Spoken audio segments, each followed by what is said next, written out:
Hi, I'm Dr. Rene Hackney. Welcome to week 4, part 3 of 8 weeks to positive discipline. In this segment, I'm going to review the steps of positive discipline.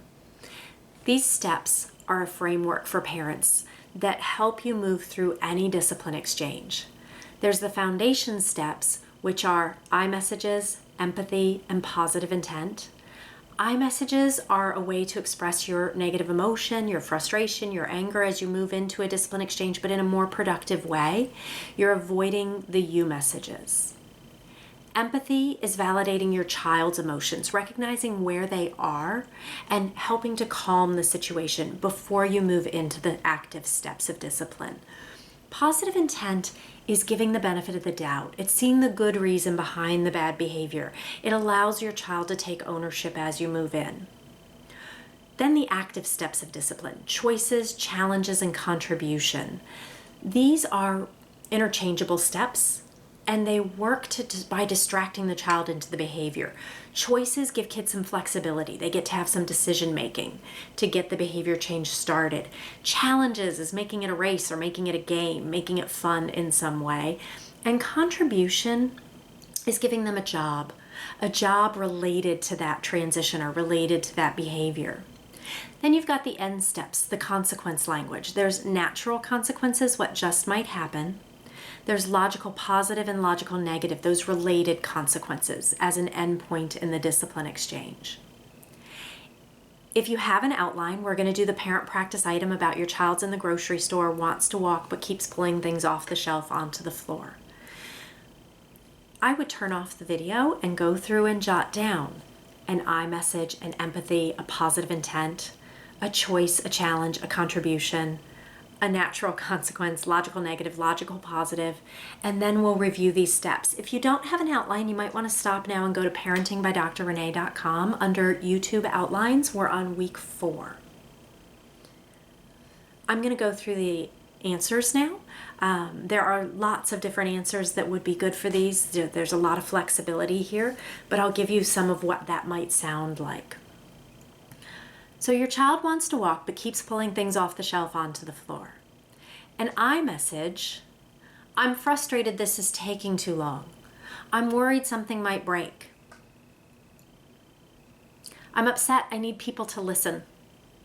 These are I messages. They're your emotion and blame situation or behavior. Empathy language.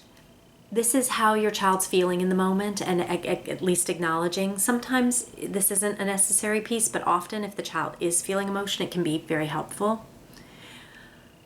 I know you're excited. It is so exciting to be in the grocery store. Or, I know you're bored. It is boring to be in the grocery store, depending on where they're coming from. Positive intent is giving the benefit of the doubt, the good reason behind. And in the grocery store example, the easiest thing I can think of is I know you want to help. Choices give some flexibility. Do you want to push the cart or ride in the cart? Do you want to hold the cart on this side or this side? Do you want to help pick the cereal or the ice cream next? Challenges. There's so many challenges in the grocery store. And they don't have to be related to the behavior. If you say to that child, can you duck walk down these center tiles of this aisle? Kids who are duck walking down the center tiles aren't pulling things off the shelf. It's a distraction away from the behavior. Contribution: I need a list checker. I need a cart organizer. I need a cart pusher. The idea is to give them a job, to get them re-engaged. Natural consequences. If you're pulling things off the shelf, something might break. Logical negative. If you're pulling things off the shelf, you will have to hold my hand. You will have to ride in the cart. Logical positive.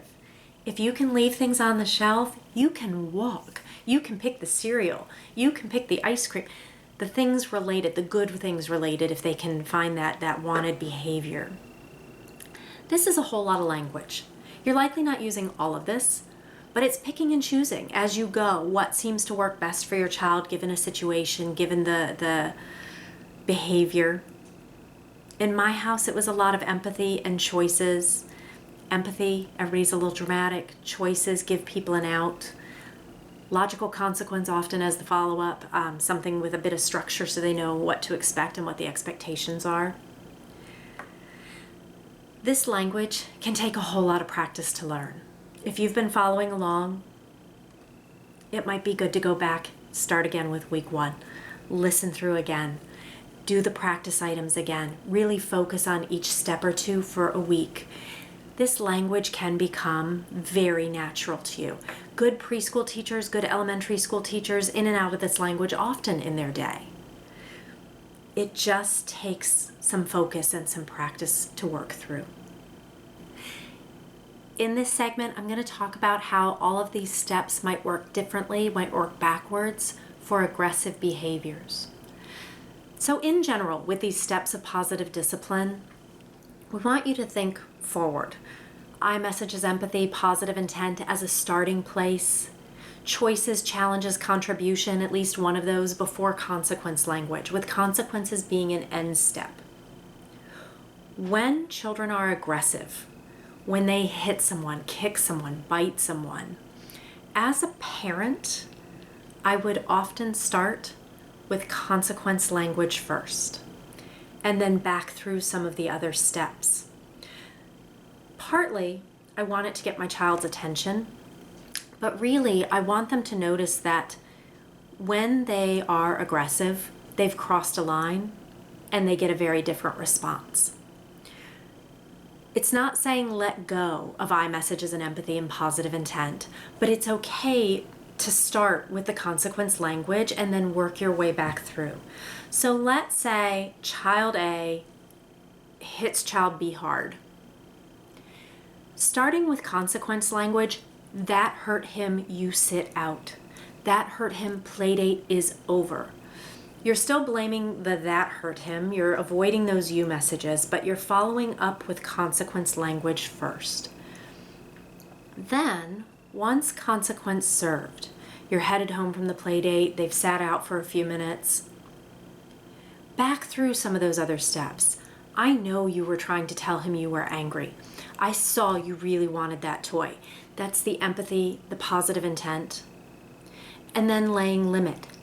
Hitting hurts. You might review with them choices they could do for the next go around, what they could have said, what they could have done.